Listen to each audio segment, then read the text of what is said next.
it's always not, I don't say it's always been sort of in the background, but I think this year with the birth of my second daughter, it became a conversation. The success of the program is such an amazing thing, but having two kids, having a wife that's at home trying to raise them is it's a little bit of a stress.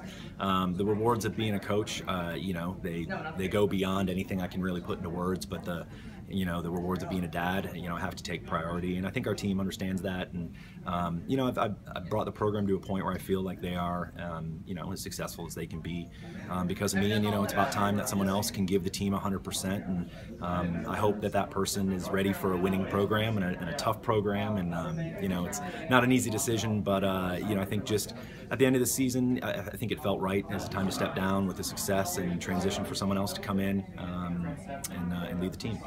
What was the reaction of the team when you told them? It was, I think, a little bit of shock. Most of my senior players I've had a little bit more history with, sort of understand, I think, a little bit where I'm coming from. But pulling the team in and saying you're not going to come back after the success we've had as a program this season, I think certainly came as a shock. I know some of the parents sent some very kind words and expressed that, and it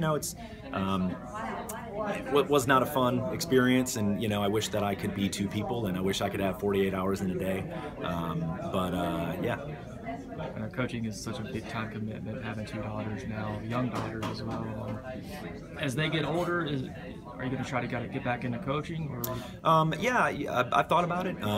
I kind of expressed to my players that coaching has been a fundamental part of my identity as long as I've been an educator. I've coached every year since I've taught, and I've coached tennis every year since I've been a teacher, getting out of my master's in college. So, yeah, it's on the plate. I'm sort of at a loss for what's going to happen next year. I think it's really going to hit me when we start doing our spring or our fall fundraisers, and once that January 5th through 7th rolls around, that first day of practice, it's probably going to sink in a little bit more, and I hope to be a part of the program as however I can in whatever capacity I can serve in. And yeah, maybe down the road, if the opportunity presents itself, I'd like to step back in.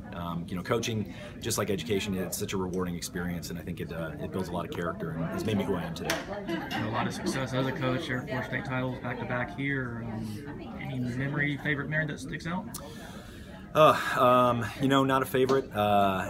There's so many. I think probably, ironically, the most lasting feeling is my first year coach coming in. I think at that time I was just barely older than the players that I was coaching as a young coach and a young teacher, and kind of having success that first season. That was at a small Catholic school, and thinking to myself, this is never going to happen again, and this must be a fluke, and I must have just kind of randomly struck lightning.